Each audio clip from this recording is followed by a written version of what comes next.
Hello everyone, welcome back to Tasty Rides. I'm Fahim, and today we're going to be talking about all of the issues I have had so far with my 2021 Acura TLX A-Spec. Now for context, this is the first model year of the second generation Acura TLX. They just dropped a mid-cycle refresh here for 2024. And this is certified pre-owned from the Acura of Pembroke Pines. It has a whole 182-point inspection. It does come with warranty, and there is a contract I did have to sign when I bought the car, which means for the first 30 days, if there's issues, they have to fix it instead of me suing them for selling me a lemon. But yeah, we're going to detail every issue I've had so far. I got the car at 36,000 miles, 20,000 off the lot. That's including a down payment of 14,000, including all the taxes and fees. So 34,000, I believe. But yeah, let's get into all the issues I have had so far. Some of these are very dangerous, especially with their 182-point inspection. I don't know how many dealerships advertise that. I don't know if that's a standard across the board for dealerships with pre-owned vehicles, but let's get into it. The first issue I had with this vehicle was a very, very dangerous one, and I could have gone into another accident a month after I totaled my last car, which is actually the brake booster. So with this vehicle, it does have everything pretty much electronic, so it's not very mechanical. For that reason, I couldn't really tell what was going on with the brakes. I knew that at low speeds, I was getting a very loud sound, which was a common issue for the first model year of this vehicle. And I just thought it had something to do with the electronic system, some solenoid or something, but it was annoyingly loud. And the brake pressure felt a little off, but I'm not that well versed when it comes to cars. I'm a very big fan of cars. I love car content. I love, watching videos and movies and whatever, but I'm not someone who's like worked on a car that much. So I was like, you know what? The brakes do feel off, but I thought maybe, it's just this new electronic system. I'm so used to a more mechanical feel. We should be good. And, going home from the movies and the gym with my two friends, going home on I-95 South here in Miami, I was very far away from the next vehicle in front of me, like maybe 6-7 car spots. I'm not even exaggerating. And here in I-95, people leave like not even a car space away from the next vehicle while going 60-70. I was pretty far. I was only going 50. Traffic suddenly halted. That happens pretty often on 95. You get a good amount of speed and all of a sudden traffic just stops out of nowhere. And I hit my brakes as normal as I would in a CRV and an Accord and all these different vehicles. And all of a sudden, like, I am sliding. I'm having to push my brakes in further and further all the way in. And I'm sliding those like few car lanes away and my brakes are doing nothing. I just barely do not hit the car in front of me. And I'm over here like pretty anxious. My friend over to the side is like, wow, you can really hear those brakes. You know they're good. No, the brakes aren't good. I don't have track pads. I don't know why all of a sudden I started sliding. I was very worried. Obviously, I did take it to the dealership after, but not before I discovered another issue the next morning. So with this, I stopped driving on the highway temporarily because clearly I couldn't stop the vehicle from something as low as 50, never mind going 70 or 80 on the highway. For legal reasons, I don't go over the speed limit, of course. Officers, if you're listening, I never speed. Anyways, yeah, so I was like, you know what, I'm only going to drive the local way, driving to work one morning. I'm having later shifts for a short amount of time and put on my music. I hit maybe not even a half-inch bump, and all of a sudden, instead of hearing music, all I hear is very low volume faded music, and I just hear pebbles hitting my front windshield. I thought maybe something had happened with my lightning cable for my iPhone. No. I tried unplugging and reconnecting it. It still had an issue, so I'm like, oh no, did I break my phone? Did the cable snap inside internally?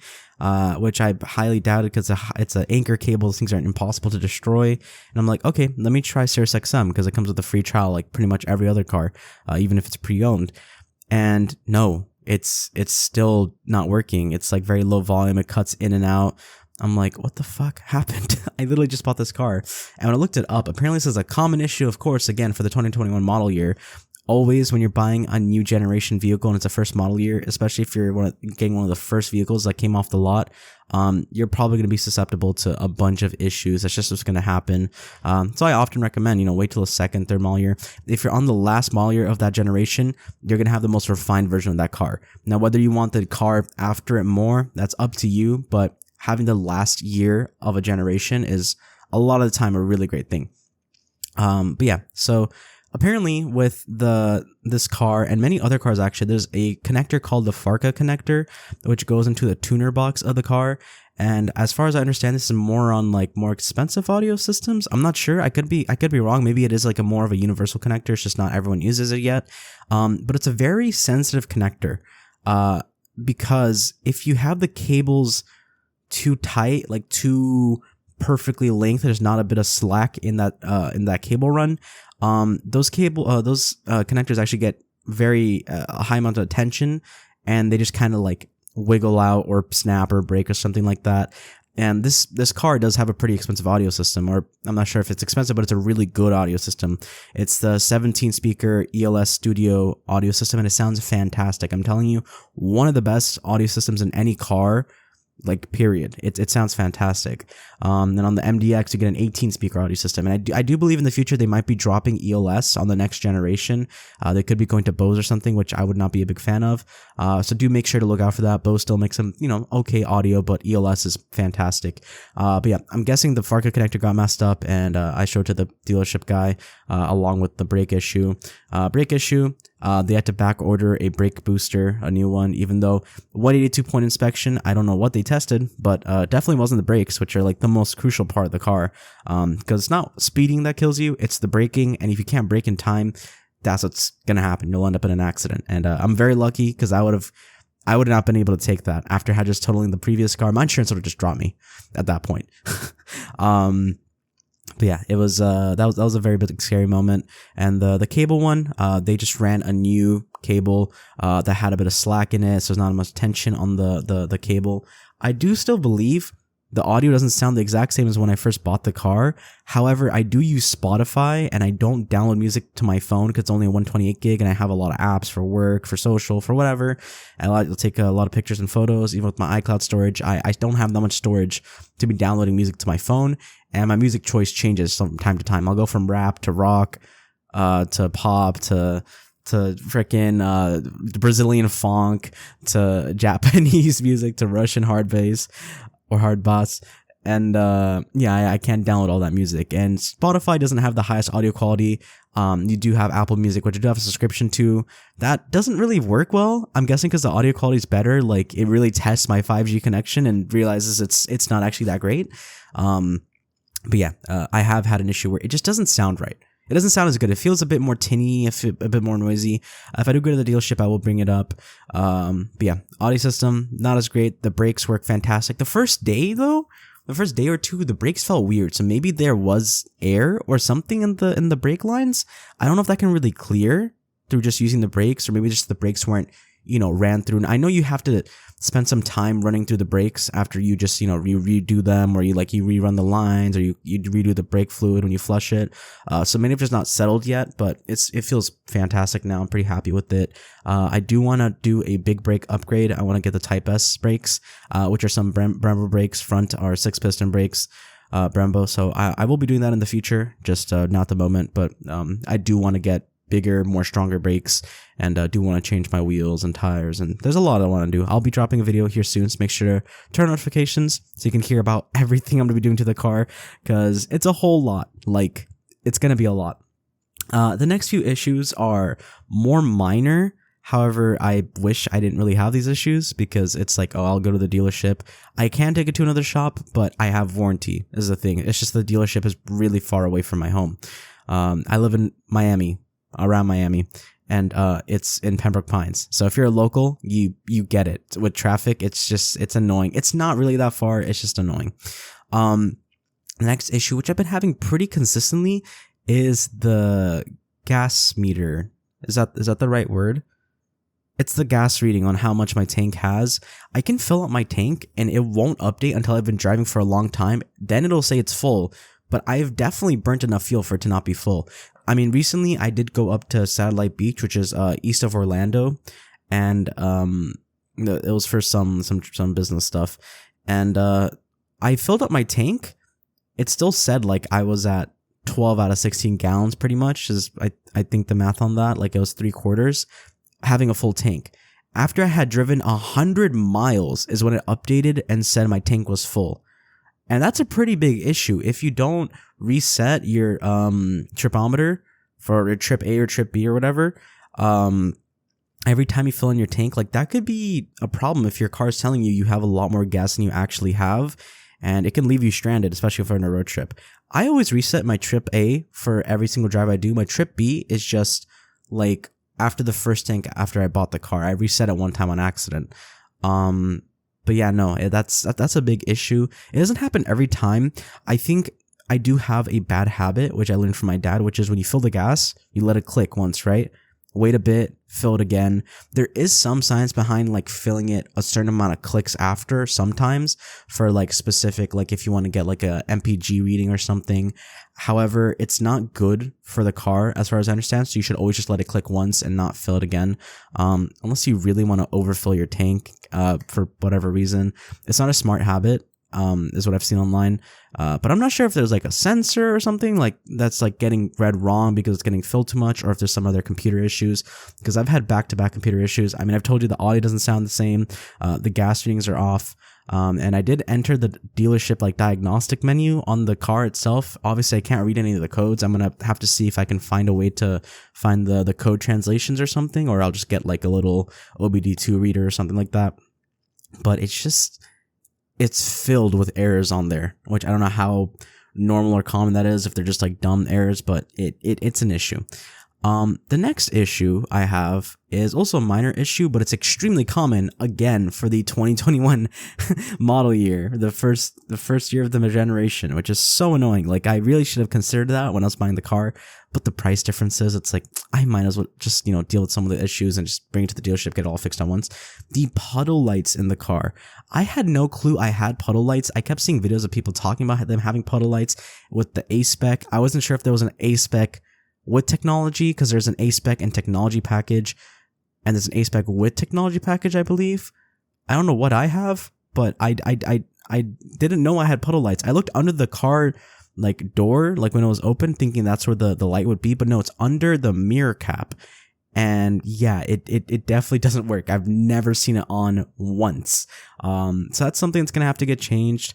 I might do that in the future because I am considering getting carbon fiber mirror caps, and you have to take the mirror cap off. You have to disassemble the whole thing.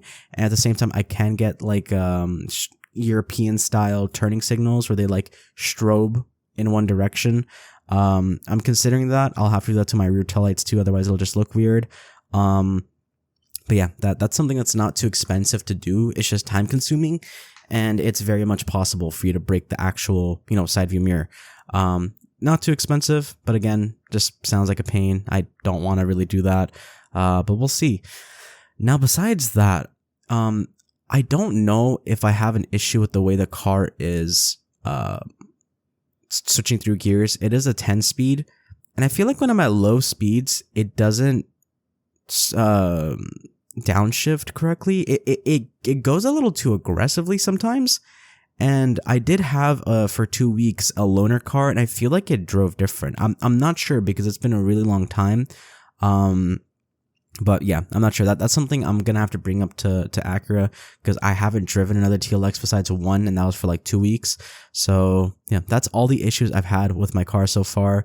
If you are getting a 2021 Acura TLX, just know if it's a low mileage one, like let's say under 50, these are probably going to be some of the issues. So like if you hear your brake being really, really loud at low speeds, probably your brake booster, or also it's another issue that people have that dealerships aren't able to fix. I've Googled it, and people say that they bring it into the dealership and they say it's not something they can repair. It's just how the car is designed.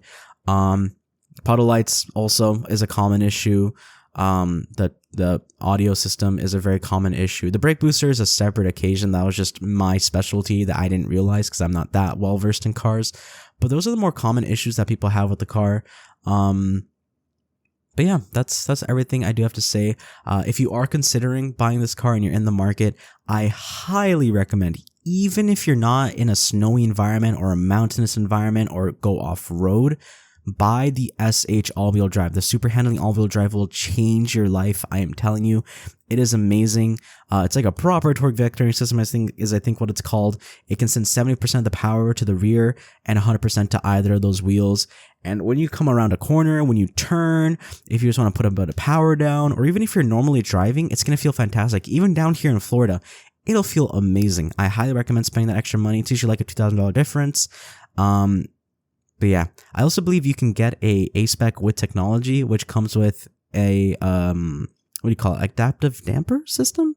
Or an active damper system. So when you do have drive modes on the car, it's called, I think the drive selector or something like that. It's a big circle in the middle of the car. It looks like a menu selector on like older vehicles. You can press it in for a personalized profile that you can set up, or you have normal, sport, and comfort. Right now in my car, it's just more sporty all the time, but the steering wheel will feel different. It'll drive a little different. It'll shift a little different. But if you get the active dampers, the car will get very floaty like a boat in comfort mode, which would feel very nice if you do want to go on longer drives, or you're driving more leisurely, or you're driving people around, and you just, you're not in a mood to be super sporty or super rough, or you're not going for that type of feeling. And then you can move it to normal, and it won't be as rough, but then you can put it to sport. It'll be a lot more stiff. That is an option. A lot of people debate on that one specifically, but SH all-wheel drive, I think, is definitely a necessity, because cars are expensive purchases. Unless you're really rich, you're probably not going to buy another car in the future. I am going to look into if it's possible for me to bring the active damper system from the higher trims to my car, because I know people bring it over from the Type S Integra to the Type R Civic. So I'm going to see if that's possible.